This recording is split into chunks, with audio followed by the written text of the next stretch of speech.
ठीक है, लेकिन सबकी विचारधारा अलग है, सबकी सोचने की शक्ति अलग है और सबके बोलने की क्षमता भी अलग है। लेकिन मेरी विचारधारा ये कहती है कि भाजपा ने किसी मुसलमान का नुकसान नहीं करा। अगर बातचीत करोगे आप बाबरी मस्जिद की, वो कांग्रेसियों ने तोड़ी। अगर बातचीत करोगे पाकिस्तान के बंटवारे की, वो कांग्रेसियों के राज में हुआ। बातचीत करोगे बांग्लादेश की, वो उन्होंने करा। और आज तक उन्होंने मुसलमानों के टुकड़े करे हैं कांग्रेस ने, कभी इकट्ठे नहीं रहने दिया, क्योंकि उनको पता था ये कौम इतनी लीडरशिप क्वालिटी रखती है कि ये अगर संगठित रही तो आने वाले टाइम में वो दिन दूर नहीं है जब ये हमारे ऊपर लीड कर रहे होंगे। नरेंद्र मोदी जिंदाबाद, कृष्णपाल गुर्जर जिंदाबाद, जमाल सिद्दीकी जिंदाबाद, अल्पसंख्यक मोर्चा जिंदाबाद, जिंदाबाद, सलमानी समाज जिंदाबाद। आओ बहुत बहुत शुक्रिया, मैं सबका शुक्रगुजार हूँ।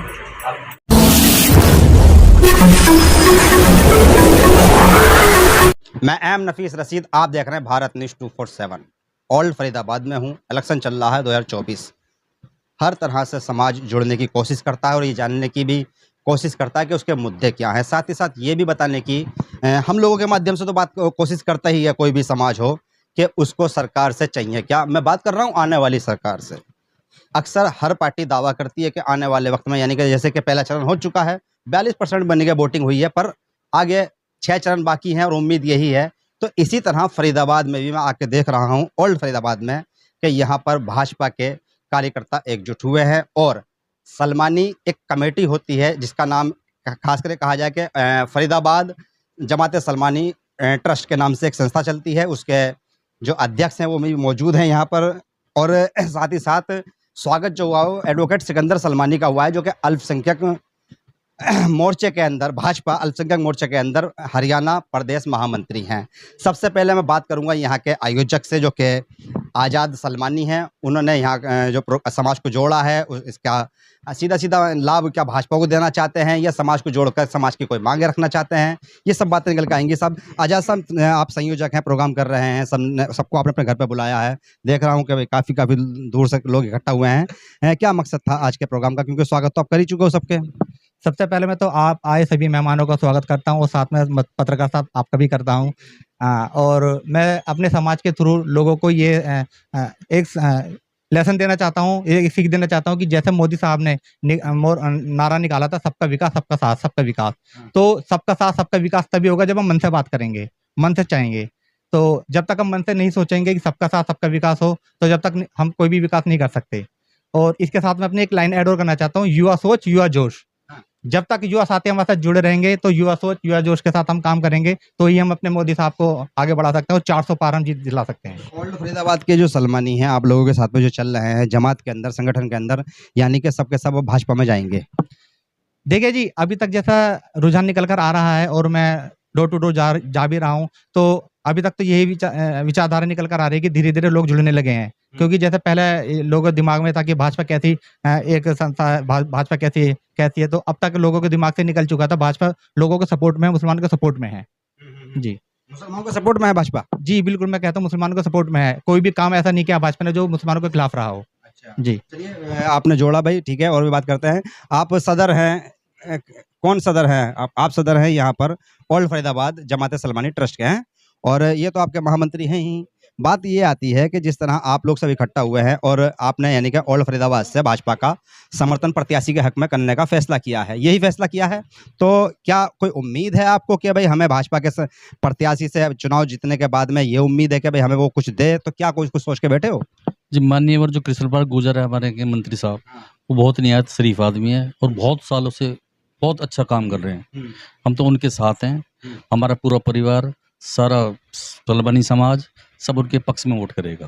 उनके पक्ष में वोट करेगा, नहीं पर ठीक है, पर जैसे कि एक होता है ना कि भाई उम्मीद है मुझे कि मोदी जी ने कह दिया पसमंदा की बात करेंगे, पसमंदा को आगे बढ़ाएंगे, तो इस प्रत्याशी से गुजर जो प्रत्याशी हैं आपके, इनसे कोई उम्मीद है क्षेत्र में कि भाई हमें ये मिलना चाहिए? जी, पूरी उम्मीद है। क्या मिलना चाहिए? हमारे समाज को जो सम्मान मिले वो पूरा मिलेगा। मान सम्मान तो सभी करते हैं ना, कि चलिए आपके गले में माला डाल दी, पटका डाल दिया, पर बात ये आती है कि समस्याओं पर बात कब होगी, उन मुद्दों की। जैसे कि मैं देखता हूँ कि फरीदाबाद, ओल्ड फरीदाबाद में एक पीछे मैंने वीडियो कवर किया था, सुनिएगा मेरी बात। तो यहाँ पर बात हुई थी बारात घर की, समुदाय भवन जिसे कहते हैं, तो क्या आप रखते हो ऐसी मांग की जरूरत है समुदाय भवन की? नहीं, हमने रखी थी, उन्होंने एक बात भी रखी थी, मगर वहाँ थोड़ा सा डिस्पोज हो गया था, वो फिर बात अधर में रह गई थी, जैसे बस्ती की तरफ से ना, तो उसके बाद अधर में रह गई थी। आगे जो बड़े बुजुर्ग कहेंगे उनके अनुसार जो भी होगा उनके समक्ष जाएंगे कृष्णपाल जी के पास। बहुत निहायत बढ़िया आदमी है वो। यहाँ के प्रोग्राम के अतिथि थे भाई सिकंदर साहब, मैं बाद में बात करूंगा। आप महिला हैं, आप यहीं के निवासी हैं, क्या नाम हुआ आपका? मेरा नाम रुमाना अनवर है। जी। रुमाना, आप यहीं रहते हैं ओल्ड फरीदाबाद? नहीं, मैं रोशन नगर में रहती हूँ। जी। तो क्या भाजपा में अल्पसंख्यक मोर्चे में क्या पद है आपके पास? जिला उपाध्यक्ष हूँ। जी। बात आती है कि मुसलमानों की, खास करके महिलाओं की, क्या लगता है कि आने वाले वक्त में जिस तरह से 400 की पार की गारंटी दी जा रही है और महिलाओं के सम्मान की बात की जा रही है, पर कहीं ना कहीं भाजपा पे सवाल उठ जरूर रहा है कि भाजपा ढंग से महिलाओं का सम्मान कर नहीं पा रही है। उन्होंने 3 तलाक पे बैन लगा दिया। अब और क्या सम्मान चाहिए औरत को, वो भी मुस्लिम औरत को। फायदा मिला? बहुत ज़्यादा। वो तलवार के जैसा हमारे सरों पे था। और खौफ से जो है ना अदावत पैदा होती है, मोहब्बत तो पैदा होती है नहीं। तो बिना मोहब्बत की शादी कैसे चलेगी? तो इसलिए उन्होंने 3 तलाक पे बैन कर दिया। तो ये सवाल उधर जाता है दूसरा कि भाई हिंदू औरतें क्या करें? हिंदू औरतें क्या करें तलाक के मैटर पे? देखिए सर, हिंदू में ये तो नहीं है ना कि आप तड़ाक तड़ाक 3 तलाक 3 तलाक 3 तलाक कर दीजिए, जो मुसलमानों में था। मतलब तलाक तलाक तलाक। आपको गोश्त अच्छी नहीं बनी तो तलाक तलाक तलाक। ससुर की बात बर्दाश्त नहीं हुई, लड़की के बाप ने कुछ कह दिया, तलाक तलाक तलाक। लड़की ने जोर से बोल दिया, तलाक तलाक तलाक। हंसी क्यों, रोई क्यों? तो ये फायदा मुसलमान उठाते थे। बट हिंदुओं में मैंने ऐसा सुना नहीं है कि उनके यहाँ ये 3 तलाक का प्रचलन है कि आप जुबान से बोलिए और हो गया, फोन पे बोलिए हो गया। छोड़ के निकल लो। नहीं, छोड़ के निकल लो तो खैर वो वहाँ नहीं, हमारे लिए हुआ है। आने वाले वक्त में अगर महिलाओं की अगर हम बात करें, आने वाले टाइम में क्या उम्मीद है कि मुस्लिम औरतों को और लाभ होने वाला है भाजपा की अगर सरकार आती है तो? जैसे गारंटी दी जा रही है 400 पार होगा। देखिए, एक तो पहले ये जो 3 तलाक का था, खौफ हट गया। बाप के कंधे से भी जो है ना कि शादीशुदा बेटी का बोझ हो जाता था उनके ऊपर तलाक के बाद। तो अब उनके पास जो बची बेटियां हैं वो उनको अच्छा से पढ़ाएंगे लिखाएंगे, शिक्षा की तरफ ले जाएंगे, और जहाँ शिक्षा होगी वहाँ समृद्धि हो ही जाएगी। यही उम्मीद है आपको। कुल मिला के बात अब अतिथि से कर लेते हैं। आप अतिथि हैं जी। सिकंदर साहब, बात यह है कि पसमानदा समाज को लेकर मैंने कई बार आपको सोशल मीडिया पर देखा भी है, काफ़ी यानी कि सजग रहते हैं। सवाल ये आता है कि मोदी जी ने एक बार कहा कि पसमानदा का हम ध्यान रखेंगे, और आज आप पसमानदाओं के बीच में हैं और खुद पसमानदा भी हैं। क्या लगता है कि भाजपा के आने से पसमानदा को फ़ायदा होगा? आपके सभी चैनल्स को मेरी तरफ से सलाम, आदाब, नमस्कार।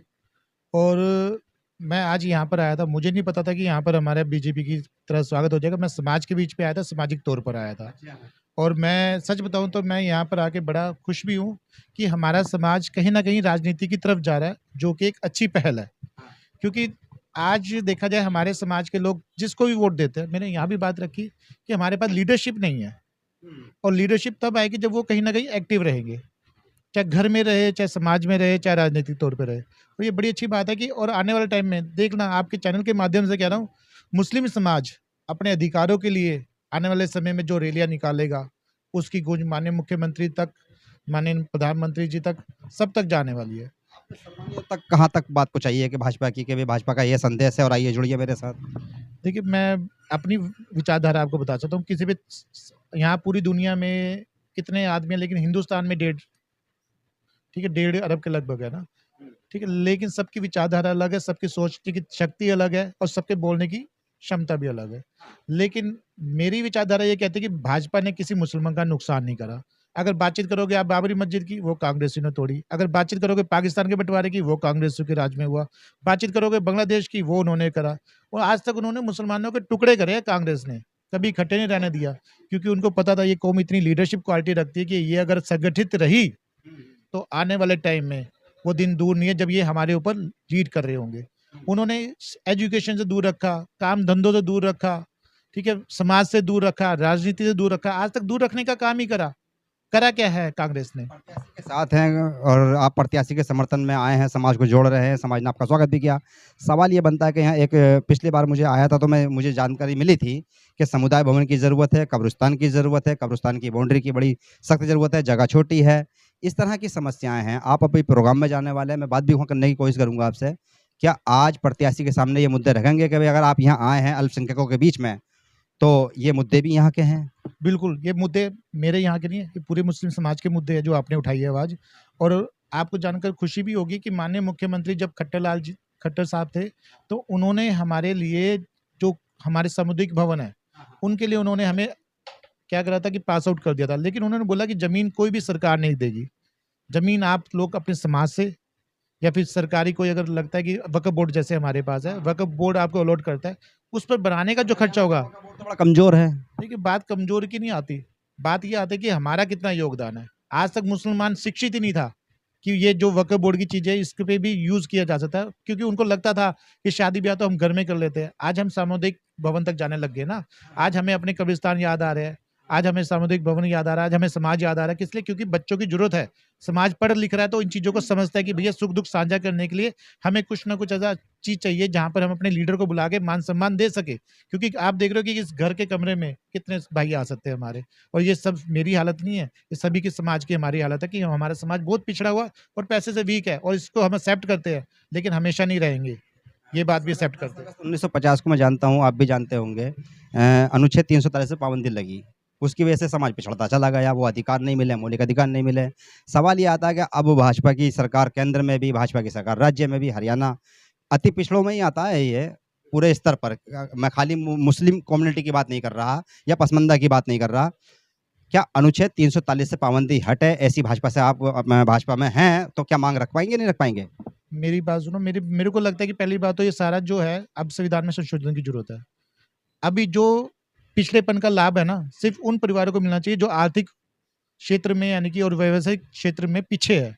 कई ऐसे बिरादर भाई भी हमारे जो माशाल्लाह बहुत अच्छे विकसित हैं। आप जानते हो कुछ लोगों को जिनके 30-30, 35-35 सैलून्स भी चल रहे हैं सलमानी समाज में।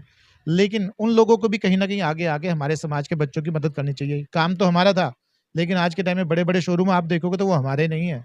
वहाँ पर हमारे बच्चे सिर्फ़ जॉब कर रहे हैं। जबकि सिखाना पड़ेगा, समझाना पड़ेगा, भैया खुद उठो। क्योंकि जब तक आप संगठित नहीं होंगे, शिक्षित नहीं बनोगे, तब तक आप किसी क्षेत्र में भी यानी कि आगे नहीं जा सकते। हमेशा जूते खाने का ही काम करोगे, पीछे रहने का ही काम करोगे। ये बात करने के लिए ये थे एडवोकेट सिकंदर सलमानी साहब, जो कि भाई महामंत्री है अल्पसंख्यक मोर्चे के अंदर और ऑल इंडिया जमात सलमानी ट्रस्ट फरीदाबाद से, यानी कि हरियाणा से जुड़े हैं। पूरी कमेटी यानी कि हरियाणा की है और भाजपा के एक बड़े प्रोग्राम को कवर करने के लिए मैं यहाँ आया हूँ। तो इसी में देखा कि भाई इन लोगों का भी स्वागत आपस में एक दूसरे के द्वारा हो रहा है और ये भाजपा की नीतियों को अब सलमानी समाज सहित मुस्लिम समाज के बीच में पहुँचाने के लिए एकजुट हुए हैं। देखना यह है कि आने वाले वक्त में जिस तरह भाजपा बढ़त की और बातें कर रही है तो क्या बढ़ पाएगी, और साथ ही साथ क्या इस पसमानदा मुस्लिम की बात भी आगे तक चलेगी या नहीं चलेगी। मैं एम नफीस रशीद, आप देख रहे थे भारत न्यूज़ 247।